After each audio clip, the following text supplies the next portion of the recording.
정말 감사드립니다. 어제 저녁에 제자 훈련을 하는데 이렇게 우리 훈련생들 가운데 이런 말씀을 하세요. 내일 새벽에 부산이 영하 10도라는 거예요. 아니, 설마 뭐 부산이 영하 10도겠어? 제가 서울에 있을 때 이제 평균 서울이 한 10도, 15도 정도였거든요. 근데 부산이 그런 날이 없잖아요. 근데 아침에 아니나 다를까 내려오면서 핸드폰을 켜니까 진짜 영하 10도예요. 여러분들 보셨어요? 아니면 이제 열정으로 오니까 잘 모르셨죠. 근데 영하 10도예요. 진짜 영하 10도임에도 불구하고 크게 이렇게 여러분들이 숫자가 줄지를 않았어요. 오늘 저는 한 반 정도 줄 거라 생각을 했는데 너무 고맙고 감사하며 벌써 이렇게 저희가 반이나 되었어요. 특세가 이제 하루하루 어떻게 지나갈까 했는데 벌써 반이나 되었거든요. 우리 한번 옆에 있는 분들 이렇게 한번 격려해 보십시다. 벌써 반이나 되었습니다. 우리 한번 추운 날씨에도 또 하나님을 사랑하는 마음으로 오신 우리 이웃들을 이렇게 격려하면 좋겠습니다. 감사합니다. 하나님의 말씀은 민수기 26장입니다. 민수기 26장 57절에서 65절입니다. 한 절씩 하나님 앞에 교독으로 봉독드립니다. 57절입니다. 레위인으로 계수된 자들의 종족들은 이러하니 게르손에게서 난 게르손 종족과 고앗에게서 난 고앗 종족과 무라리에게서 난 무라리 종족이며 레위 종족들은 이러하니 림니 종족과 헤브론 종족과 말리 종족과 무시 종족과 고라 종족이라. 고앗은 아므람을 낳았으며 아므람의 초의 이름은 요게벳이니 레이의 딸이요 애굽에서 레이에게서 난 자라. 그가 아므람에게서 아론과 모세와 그의 누이 미리암을 낳았고 아론에게서는 나답과 아비우와 엘르아살과 이다말이 났더니 나답과 아비오는 다른 불을 여호와 앞에 들이다가 죽었더라. 1개월 이상으로 계수된 레위인의 모든 남자는 23,000명이었더라. 그들은 이스라엘 자손 중 계수에 들지 아니하였으니 이는 이스라엘 자손 중에서 그들에게 준 기업이 없었음이었더라. 이는 모세와 제사장 엘라살이 계수한 자라. 그들이 여리고 맞은편 요단과 모압 평지에서 이스라엘 자손을 계수한 중에는 모세와 제사장 아론이 시내 광야에서 계수한 이스라엘 자손은 한 사람도 들지 함께 못하였으니 읽겠습니다. 이는 여호와께서 그들에게 대하여 말씀하시기를 그들이 반드시 광야에서 죽으리라 하셨습니다. 이러므로 여분네 아들 갈렙과 눈의 아들 여호수아 외에는 한 사람도 남지 아니하였더라. 아멘. 역사 이래로 가장 위대한 믿음의 사람은 모세입니다.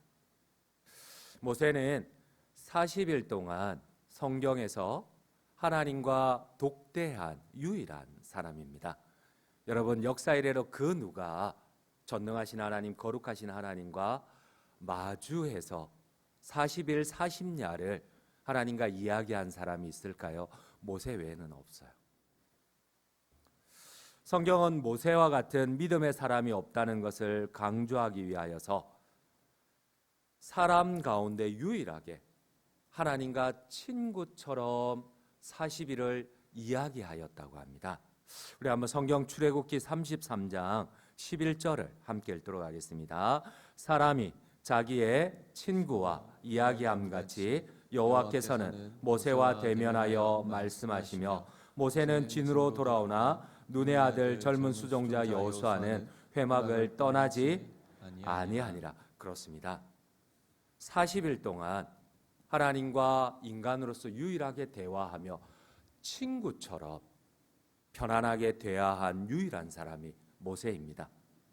그리고 성경은 이렇게 얘기를 합니다. 40일 동안 하나님과 친구처럼 대화할 때 모세가 아무것도 먹지도 물도 마시지 않았다고 합니다. 그리고 그 얼굴에는 하나님의 영광의 광채가 하나님과 대화하다 보니까 그 얼굴에는 하나님의 영광의 광채가 반사되었다고 합니다. 여러분, 이런 믿음의 사람이 있었을까요? 우리 출애굽기 34장 29절도 함께 읽도록 하겠습니다. 34장 29절입니다. 모세가 그 증거의 두 판을 모세의 손에 들고 시내산에서 내려오니 그 산에서 내려올 때에 모세는 자기가 여호와와 말하였으므로 말미암아 얼굴 피부에 광채가 나나 깨닫지 못하였더라. 여러분, 그런데 이처럼 위대한, 가장 위대한 믿음의 사람 모세에게 청천벽력과 같은 하나님의 말씀이 선포가 됩니다. 하나님께서는 한마디로 모세의 모든 인생을 송두리째 무너뜨려 버리십니다. 우리 한번 신명기 34장 4절을 함께 읽도록 하겠습니다. 34장 4절입니다. 여호와께서 그에게 이르시되 이는 내가 아브라함과 이삭과 야곱에게 맹세하여 그의 후손에게 주리라 한 땅이라 내가 내 눈으로 보게 하였거니와 너는 거리로 건너가지 못하리라 하시매. 여러분, 모세의 평생의 소원은 하나님의 약속의 땅에 들어가는 거예요. 모세의 평생의 소원은 가나안에 들어가는 겁니다. 하나님의 축복의 땅을 밟는 겁니다. 그 일을 위하여서 그는 80년 동안 준비하고 훈련하였습니다. 그러나 하나님은 한마디로 가장 위대한 믿음의 사람, 가장 헌신된 믿음의 사람, 가장 모범적인 믿음의 사람에게 청천벽력과 같은 한마디로 그의 온 삶을 무너뜨려 버립니다. 너는 못 들어간다는 겁니다. 너는 너의 소원이 절대 하나님 앞에 이루어지지 않는다는 겁니다. 여러분, 모세는 정말 죽고만 싶었던 심정이었어요. 모세의 평생의 소원과 하나님을 위한 삶의 목적은 가나안 땅입니다. 모세는 미치도록 가나안에 들어가고 싶었어요. 그래서 이 얘기를 하나님 앞에 듣고 난 뒤에 모세의 그 반사적인 행동이 막 원망하고 이스라엘 백성들, 너가 원망만 안 했어도, 너가 나를 이렇게 괴롭게만 안 했어도 내가 저 가나안 땅에 들어갈 수 있었는데, 모세는 계속 그렇게 이스라엘 백성들을 원망할 정도로 모세의 꿈이 무너져 버렸어요. 어쩌면 지금까지 모세가 광야 40년의 고통을 인내할 수 있었던 것은 이 한 가지 소망입니다. 내가 하나님의 약속의 땅에 들어가는 겁니다. 그 약속 때문에, 그 소망 때문에 모세는 참고 이 지면에서 하나님 앞에 인정받을 정도로, 온유한 사람이라고 인정받을 정도로 참고 인내하였던 사람입니다. 그런데 하나님은 한마디로 말씀합니다. 너는 못 들어간다. 너는 그리로 들어가지 못할 것이다. 여러분, 왜 역사 이래로 가장 위대한 믿음의 사람을 하나님께서는 이처럼 그의 소원을, 소망을 허락해 주지 않으려 하셨을까요? 여러분, 그 이유가 무엇입니까? 그 이유가 무엇입니까? 여러분, 믿음이란 무엇일까요? 여러분, 오늘 하나님은 한마디로 모세의 그 소망을 깨트려 버린 그 이유를 한마디로 말씀을 합니다. 불순종 때문입니다.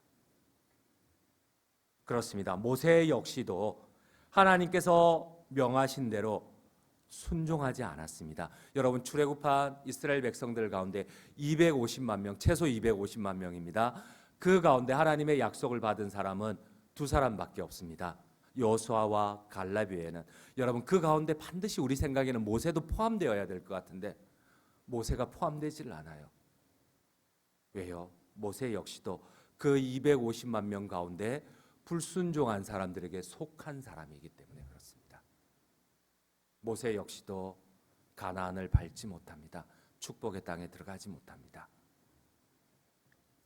하나님께서는 모세에게 지팡이를 가지고 바위에 명령하라고 하셨는데 모세는 지팡이로 바위를 2번이나 내려쳤어요.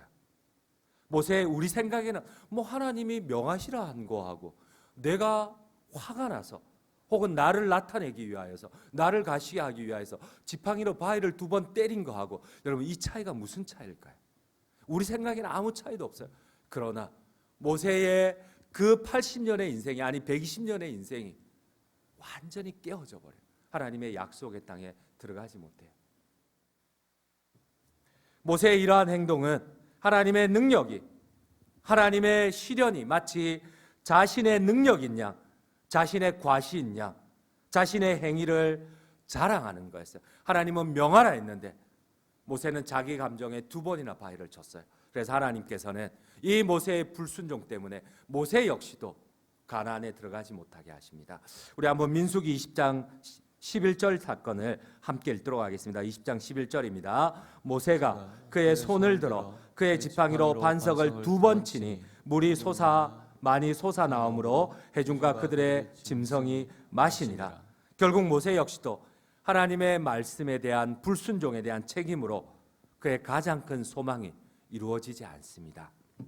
오늘 성경은 드디어 이스라엘 백성들이 하나님이 약속한 가나안 땅에 들어가는 가나안 입성을 축하합니다. 하지만 하나님께서는 이 가나안의 입성을 축하하는 것보다도 오히려 1세대들의 불순종을 더 강조를 합니다. 여러분, 지금은 하나님의 약속이 이제 40년 만에 이루어집니다. 근데 이 영광스러운 입성 앞에 하나님이 강조하는 것은 오히려 너희 부모의 불순종을 기억하라는 겁니다. 모세의 불순종을 기억하라는 겁니다. 하나님께서는 두 세대를 비교하면서 여러분, 우리 생각에는 가나안에 들어가는 것을 축하해야 되지 않을까요? 가나안을 환영해야 되지 않을까요? 근데 오히려 성경은 불순종을 기억하라고 합니다. 모세 역시도 그 가장 위대한 믿음의 사람 역시도 왜 가나안에 들어가지 못하였는지를 기억하라고 하십니다. 우리 함께 오늘 본문 64절, 65절을 함께 읽도록 하겠습니다. 모세와 제사장 아론이 시내 광야에서 계수한 이스라엘 자손은 한 사람도 들지 못하였으니 65절입니다. 이는 여호와께서 그들에게 대하여 말씀하시기를 그들이 반드시 광야에서 죽으리라 하셨습니다. 이러므로 여분네 아들 갈렙과 눈의 아들 여호수아 외에는 한 사람도 남지 아니하였더라. 여러분, 오늘 하나님께서는 이 경사스러운 날에 우리 생각에는 이토록 하나님의 약속이 40년 만에 이루어진 날에 하나님은 오히려 가나안 입성을 축하하기보다는 왜 가나안에 못 들어갔는지, 심지어 모세마저도 왜 가나안에 못 들어갔는지를 기억하라고 하십니다. 그렇습니다. 이제 하나님께서는 약속의 땅에 들어가 하나님의 보호와 축복을 받기 위해서는 하나님의 말씀에 철저히 순종해야 함을 강조하십니다. 여러분, 믿음은 무엇이라고 말씀을 하십니까? 믿음은 여러분들 무엇이라고 생각을 하십니까? 근데 오늘 민수기는 계속해서 믿음에 대해서 말씀을 하십니다. 믿음은 순종입니다. 아멘이십니까? 기억하시기를 바랍니다. 여러분, 우리가 믿음을 단순히 지식적인 동의라고 생각을 하는데 절대 그렇지 않습니다. 믿음은 반드시 우리의 전인격적인 순종으로 나타나야 됩니다. 이 생각을 바꾸지 않으시면 반드시 끝이 좋지 않습니다. 2차 인구조사의 결과에 따르면 여호수아와 갈렙 외에는, 오늘 성경은 강조를 합니다. 여호수아 갈렙 외에는 아무도 가나안에 들지 못하였다고 합니다. 불순종한 1세대가 한 명도 없습니다. 64절을 함께 읽겠습니다. 64절입니다. 모세와 제사장 아론이 시내 광야에서 계수한 이스라엘 자손은 한 사람도 들지 못하였으니, 출애굽한 1세대는 여러분 10명의 불신앙, 불순종의 보고를 듣고는 모세와 하나님을 원망하고 대적함으로 아무도 약속의 땅에 들지 못하였습니다. 65절을 함께 읽겠습니다. 이는 여호와께서 그들에게 대하여 말씀하시기를 그들이 반드시 광야에서 죽으리라 하셨습니다. 이러므로 여분네 아들 갈렙과 눈의 아들 여호수아 외에는 한 사람도 남지 아니하였더라. 이는 바로 불순종에 대한 경고입니다. 오늘 하나님께서는 약속의 땅에 들어가는 2세대에게도 똑같이 얘기를 합니다. 순종을 기억하라고 합니다. 너희가 가나안에 들어가서조차도 만약 하나님께 불순종할 때는 하나님께서 그 하늘을 닫고 하늘의 이슬을 내리지 않겠다고 합니다.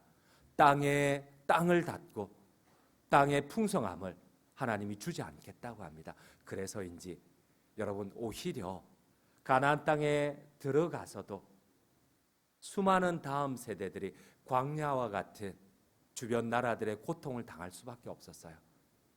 여러분, 가나안 땅은 그 땅이 우리에게 풍요를 주는 것 절대 아닙니다.